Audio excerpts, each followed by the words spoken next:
तो हम कंटिन्यू करने जा रहे हैं द साइकोलॉजी ऑफ मनी का 3rd चैप्टर का बचा हुआ पार्ट।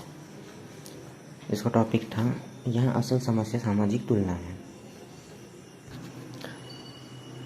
एक नए बेसबॉल खिलाड़ी के बारे में सोचिए जो प्रति वर्ष $500,000 कमाता है। वह हर परिभाषा से अमीर है, लेकिन मान लीजिए कि अगर वह उसी टीम के लिए खेलता है जिसके लिए माइक ट्राउट, जिसके पास 12 वर्षीय $430 मिलियन का अनुबंध है। अब तुलना करें तो वह नया खिलाड़ी दिवालिया प्रतीत होता है। लेकिन अब माइक ट्राउट की तरह सोचिए, 36 मिलियन प्रतिवर्ष बेतहाशा धनराशि है। लेकिन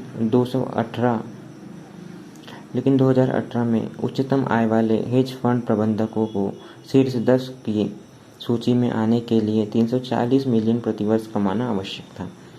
ट्राउट जैसे लोग संभवतः अपनी आय की तुलना ऐसे लोगों से करते होंगे, और जो हेज फंड प्रबंधक $340 मिलियन प्रति वर्ष कमाता है, वह शायद खुद की तुलना शीर्ष 5 हेज फंड प्रबंधकों से करता होगा, जिन्होंने 2018 में कम से कम $770 मिलियन कमाए।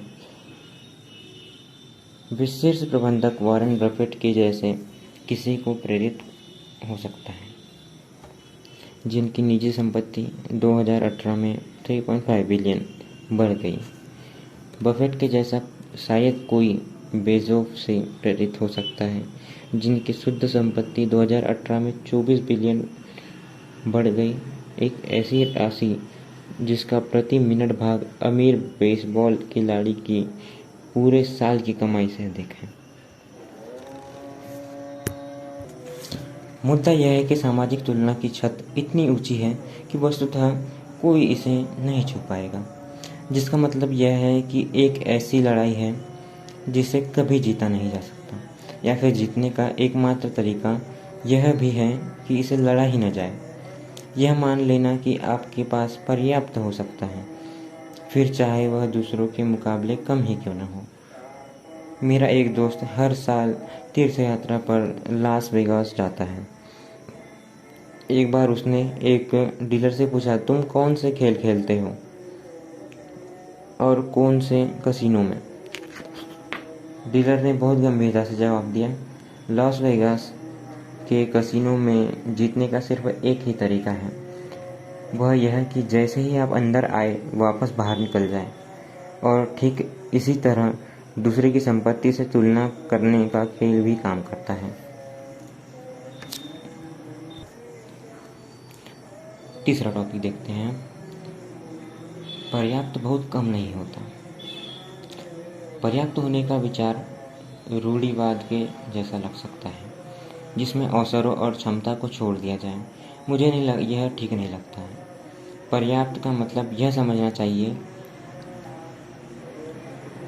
इसका विपरीत और अधिक भूख आपको पछतावे की छोर पर लाकर खड़ा कर देगी। यह जानने का एकमात्र तरीका कि आप कितना खाना खा सकते हैं यही है कि आप तब तक खाना खाएं जब तक बीमार न पड़ जाएं।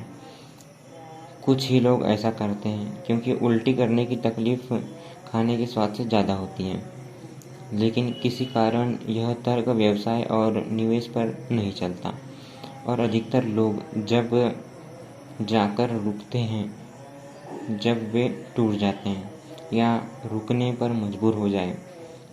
यह अबोध रूप में कुछ ऐसा भी हो सकता है, अपने काम में अक्रियाशील हो जाने के कारण एक जोखिम भरा निवेश आवंटन जिसे आप कायम न रख सकें। दूसरी तरफ दुनिया में रजत गुप्ता और बर्नी मैडोफ जैसे लोग हैं जो चोरी करने पर उतर आते हैं, क्योंकि उन्हें लगता है कि बिना नतीजे की परवाह किए हर डॉलर हासिल करना जरूरी है। जो भी हो, हर एक संभावित डॉलर को ठुकराने की असमर्थता आगे चलकर आपको भारी पड़ेगी। चौथा टॉपिक देखते हैं, बहुत सी चीज़ें जोखिम में डालने लायक नहीं होती, चाहे संभाव्य लाभ जितना ही अधिक हो। जेल से रिहा होने के बाद रजत गुप्ता ने द न्यूयॉर्क टाइम्स को बताया कि उन्होंने एक महत्वपूर्ण सीख पाई है। कभी भी किसी चीज़ से हद से ज़्यादा अनुरक्त न हो। आपकी प्रतिष्ठा, आपकी उपलब्धियाँ या इनमें से कुछ भी। मैं अब इस बारे में सोचता हूँ, इससे क्या फ़र्क पड़ता है। ठीक है, जो हुआ उसने मेरी प्रतिष्ठा अनुचित रूप से नष्ट कर दी, और यह भी तकलीफ़ देता है अगर मैं अपनी प्रतिष्ठा से बहुत लगाव रखता हूँ।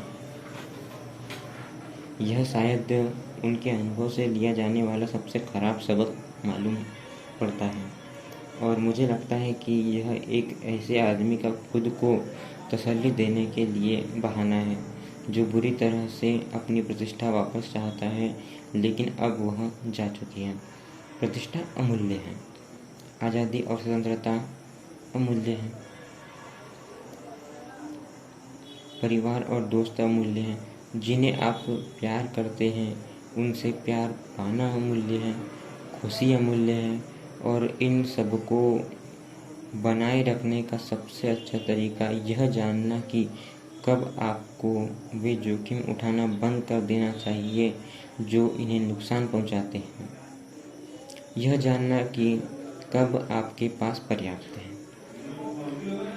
अच्छी खबर यह है कि पर्याप्त का निर्माण करने वाला सबसे शक्तिशाली औजार अद्भुत रूप से सरल है और ऐसे जोखिमों की मांग नहीं करता जो इनमें से किसी भी चीज़ को हानि पहुंचाए।